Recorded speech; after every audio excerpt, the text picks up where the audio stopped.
Welcome to Beyond the Range podcast, boosting Wyoming's economy. We're traveling to all corners of the Equality State, talking with thought leaders about how Wyomingites navigate new paths towards economic diversification. The Beyond the Range podcast is brought to you by the Wyoming Truth. Established in 2021, the Wyoming Truth is a nonpartisan, nonprofit news operation dedicated to helping the community and fighting for the rights of local citizens. And YourGuides.io, a Wyoming-based blockchain startup transforming travel experiences for remote workers and digital nomads. Founded in 2021, YourGuides.io is a crowdsourced travel intelligence platform honoring great adventures and great adventurers. I'm your host, Marco Rubel, a lifelong resident of Wyoming, a father, entrepreneur, and artist. So now, let's go beyond the range.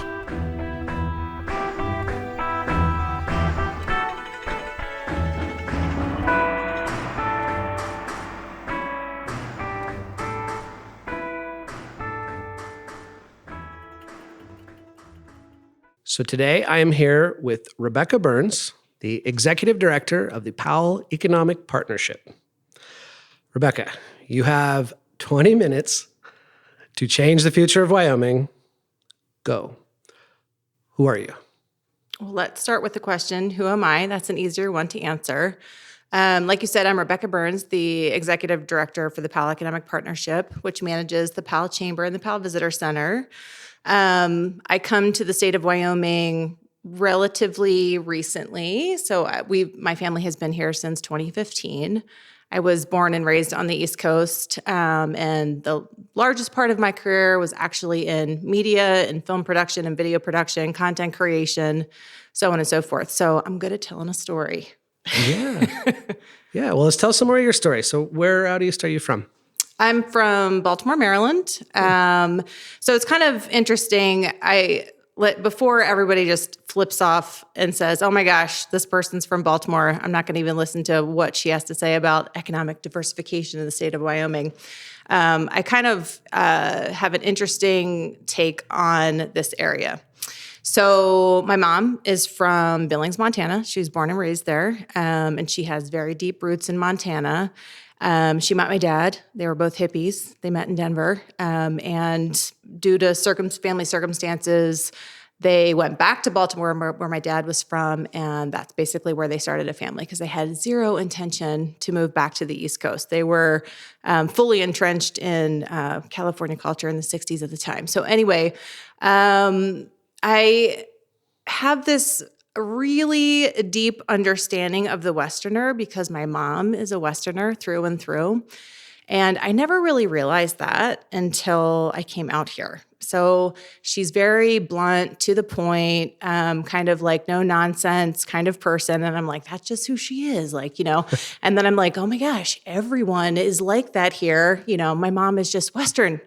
So I feel like, I approach each situation, especially economic development, with love and understanding, but my mom is often in the back of my mind, which would make her very happy, to tell you the truth.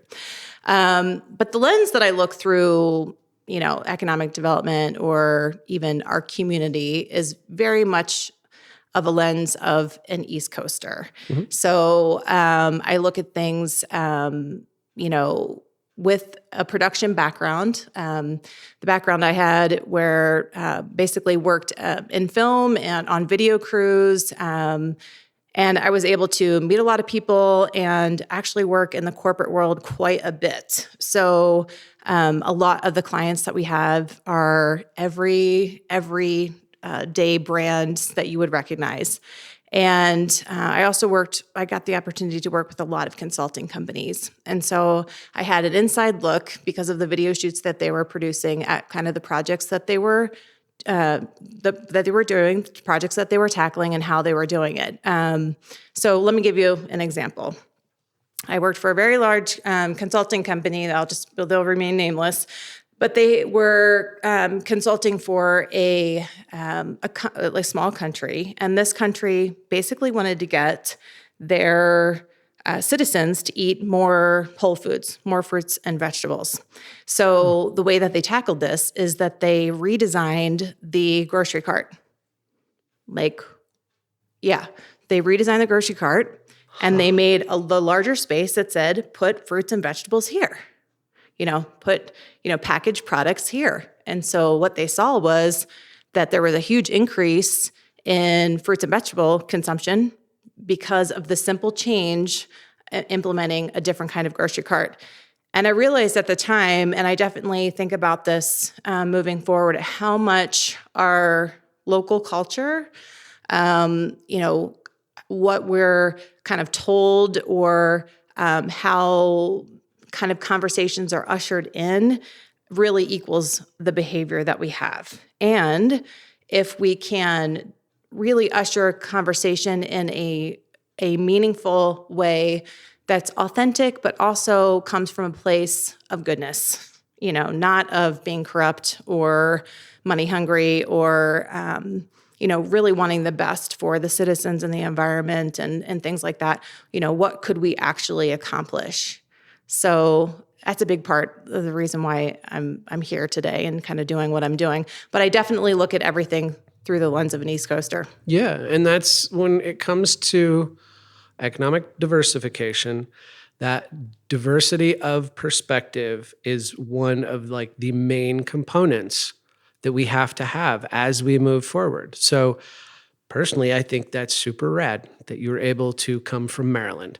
Yeah. And you've got roots here, so you already sort of understand, how the community works, how we're socialized, in Wyoming, this, again, land of high altitudes, low multitudes, but you're able to step back and sort of, put on your East Coast perspective and then be able to apply that, locally.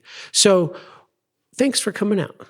Yeah. We've totally really value what you do. And so let's talk a little bit about what you do, like in Powell, right? Sure. This is from an outsider's perspective, just, driving down 14A, coming into town. This seems like this is a very ag-centric location.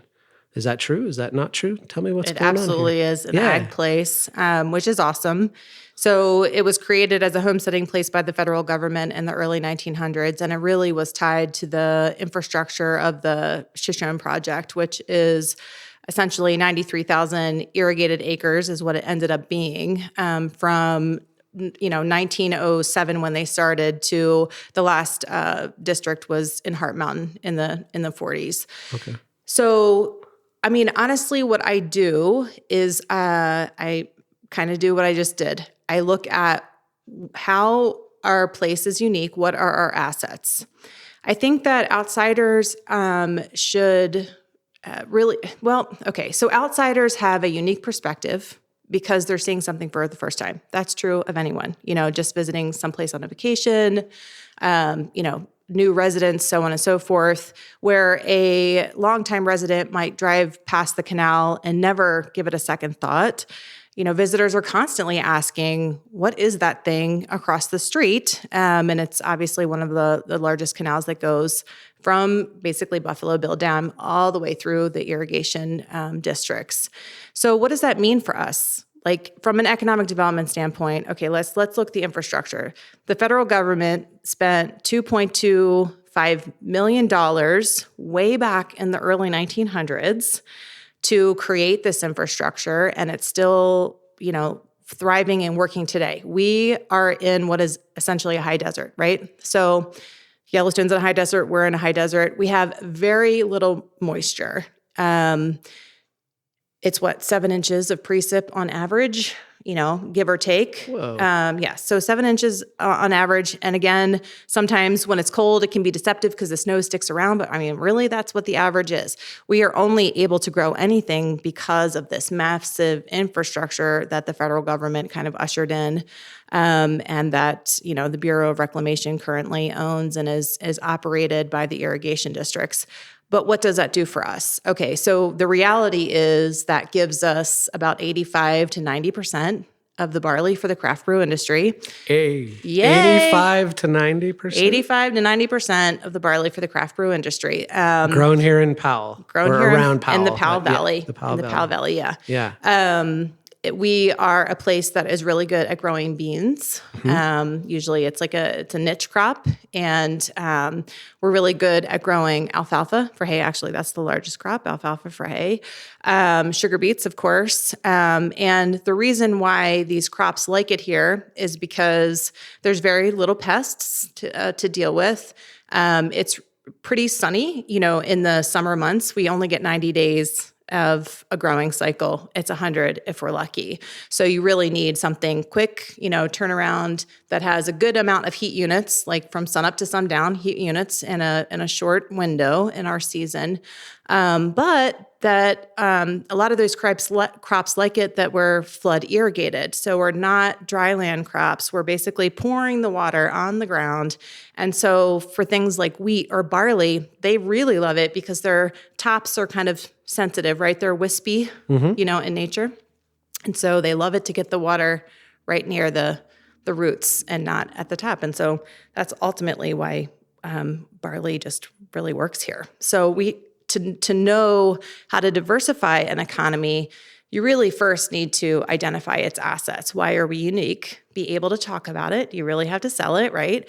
And then also, well, what else would work here, right? If barley works well here and beans and alfalfa, what else would translate as in really good crops? But keeping in mind, we only have like 17% of the land is privately owned.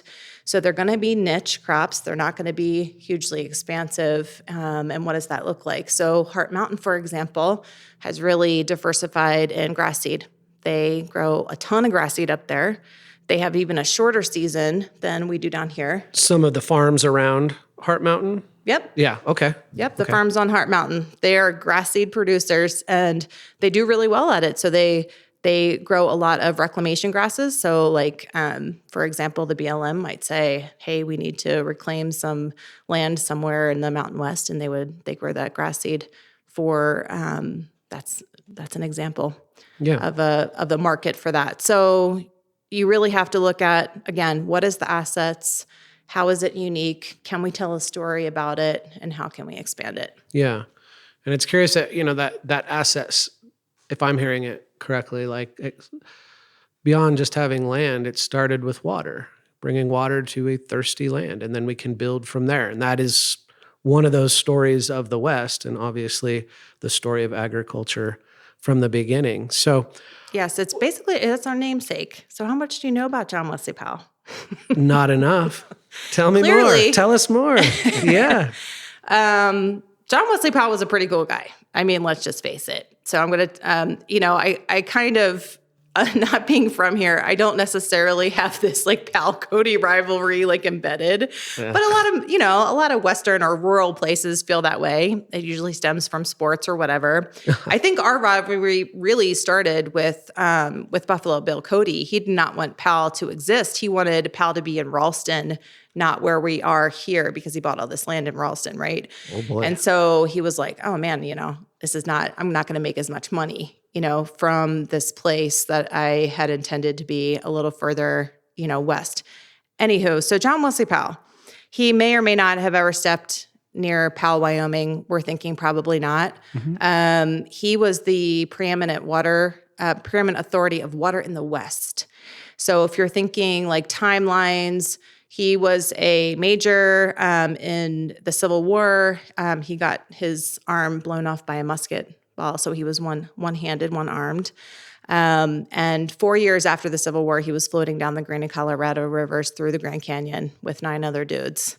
It took 3 months. Some people lost their lives, but he was he was really dedicated to figure out water in the West. He was kind of an outdoorsman for sure. He was a free climber. Floating down major bodies of water was not unusual for him. He had floated down the Mississippi before the war. He was really kind of an early naturalist. And he very much embodies a lot of what Powell has to offer. There's a sense of adventure, the idea that you need to have reasonable water management to develop the West. I mean, we're seeing this play out in spades today. Oh boy. And aren't we lucky that we're so close to our water source, right? And so when you're thinking about like California, a lot of times, that water's coming 1,000 miles away from Colorado. Our water source comes from the Yellowstone ecosystem, those mountain ranges outside of Yellowstone in the national forest. And we're just 30, 50, 100 miles away, depending on where your farm's located from Yellowstone. So it's a very close, very reasonable water source. And really, that's why we're named after John Wesley Powell. Just another little tidbit about him. He did also start National Geographic in his living room. It was originally called the Cosmos Club, but he was one of the original founders. So he was just a really cool guy. Yeah.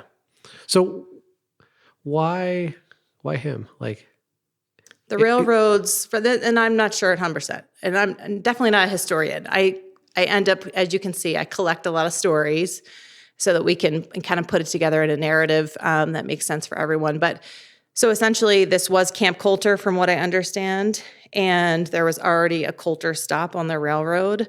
So the railroad's like, you've got to name yourself something else. I see. And so I think we got the name from the railroad. Okay. So from your perspective as the executive director of the Powell Economic Partnership, obviously big emphasis on ag, but what are some other things you all are doing in terms of diversifying your local economy or economic development or whatever? So again, it always starts from the same spot. Let's look at our assets. What are those assets? One of the biggest assets is that we have 80% federally managed lands in this county, which is a huge percentage of federally managed land. I mean, an enormous part of that is Yellowstone National Park, the first national park. I think a lot of times Westerners have a part of their thought process land in proximity to certain things, which can be skewed one way or another. So what we kind of like realized is that Powell views itself as an ag community and far from Yellowstone. When I got here, I'm like, this is not far from Yellowstone. It's really pretty close. We're only 20 minutes away from Cody. And so trying to figure out, okay, well, obviously travel and tourism is a huge part of the state's economy. We're literally right next to Yellowstone National Park, the first national park, and right outside is the first national forest, the Shoshone National Forest, and how big of a deal is that? And then if you actually look at the maps, Powell is surrounded by public lands. There's nothing but Bureau of Reclamation and BLM lands around us. So recreation seems like a pretty easy leap. It's not even a leap. It's like a small step, right? Yeah. So locals already, they do a lot of hunting and fishing and a lot of sportsman types of sports, we'll call it. There's also a lot of motorized sports and things like that.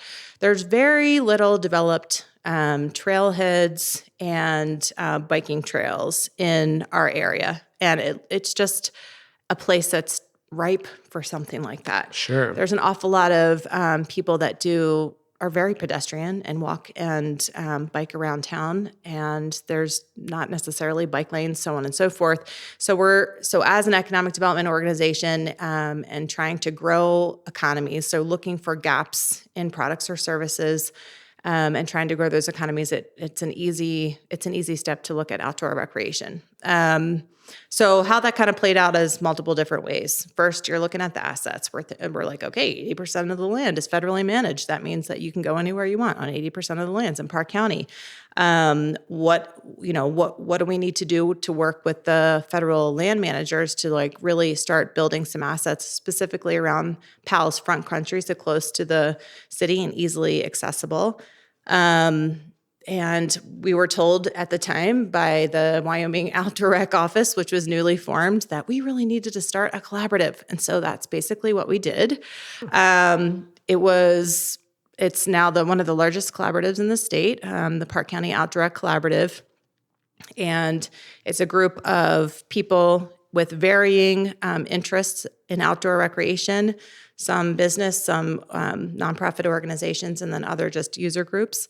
And we get together every other month and decide what kind of recreation projects we want to work on. And then those are kind of formulated into really kind of an outdoor rec process. It is a process. Working with federal land managers is an awesome collaboration, but it does take some time. And so, just needing to understand that is huge.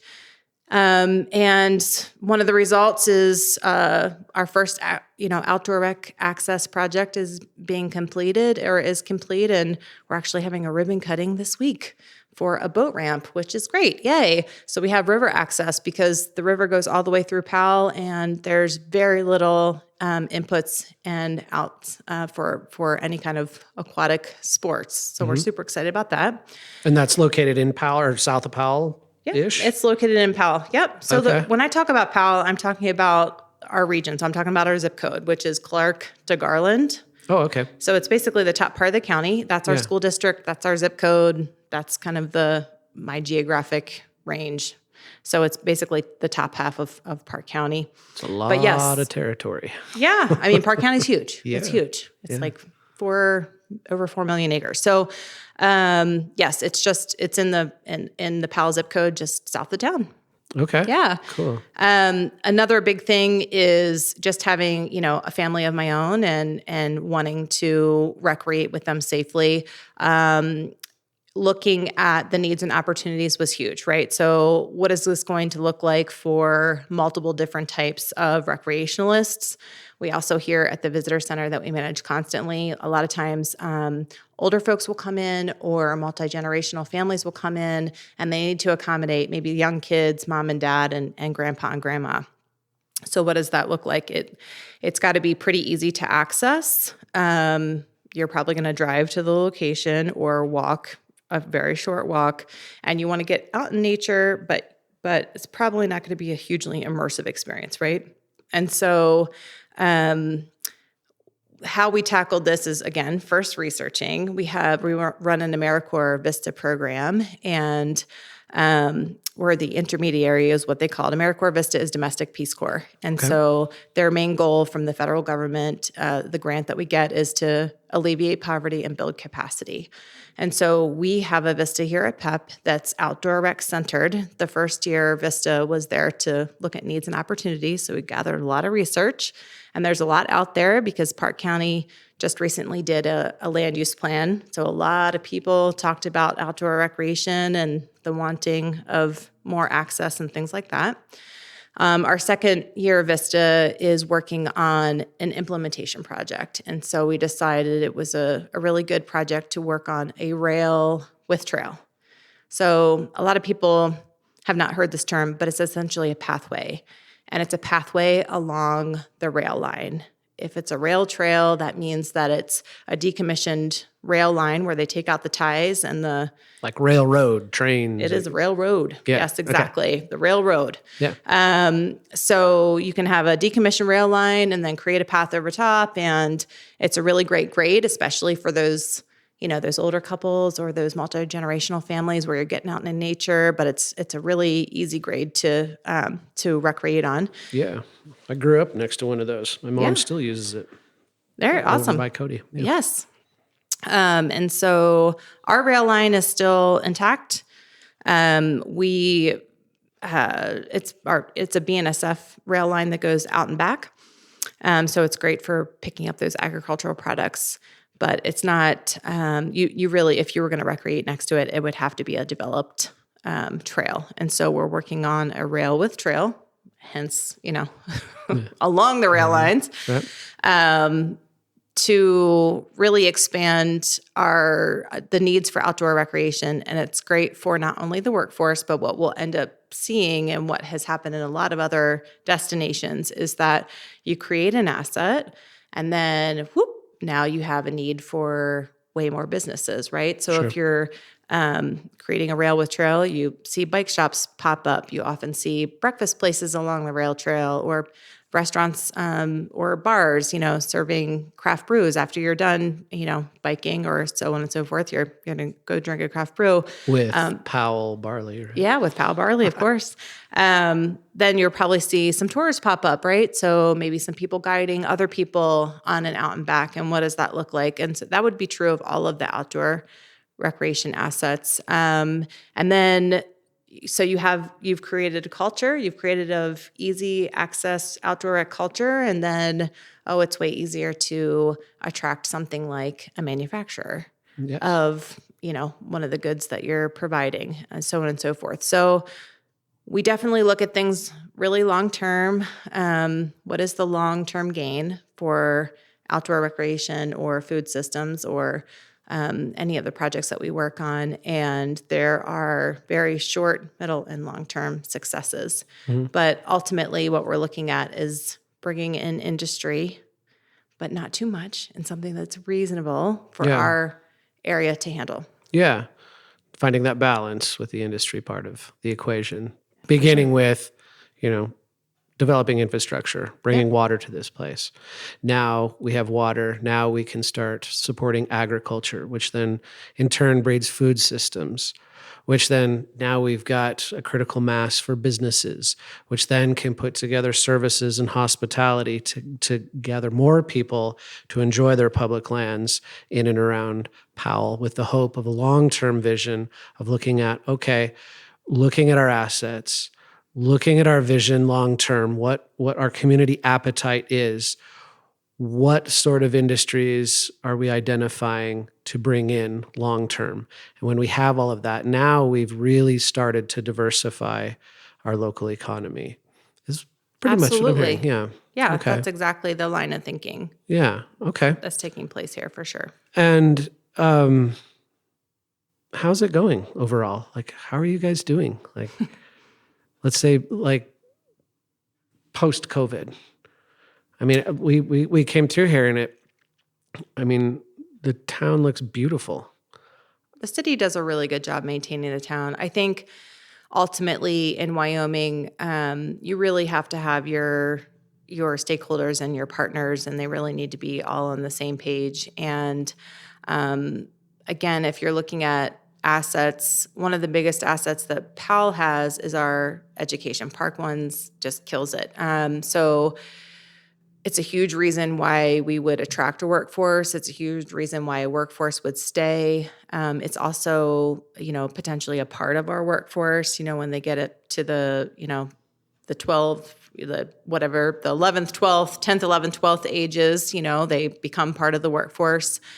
So I think that's, again, really big. You need to recognize who your stakeholders are, who is really doing an awesome job, sing their praises when it's due, and Park One really is an amazing asset for sure. The city of Powell does a great job maintaining city parks, and so a lot of your first impressions of Powell is accurate. They really do maintain all the parks. We have 125 acres of manicured parks in the city of Powell, and they do an awesome job. They're definitely open to having conversation about pathways and rails with trails, as are the county commissioners, and they do really see projects like that as an asset for sure. And I think one of the biggest things in the state of Wyoming is we really do have awesome access to our legislators, and they are there to listen to us. Mm-hmm. And so that's really huge. And I would say that from the federal representatives who we work with constantly to the state folks, the local folks, and then you've got your community stakeholders. It could be a nonprofit, it could be longtime residents, it could be someone who's just moved in but has a lot of money. Identifying those folks and really kind of working toward a common vision is really huge. To work toward a common vision takes a while. I mean, let's face it, it takes a while. You're first kind of trying to understand a place. Again, you're looking at the assets, you're doing a lot of research. What makes sense? What areas do we need to stay away from? What areas can we gravitate towards?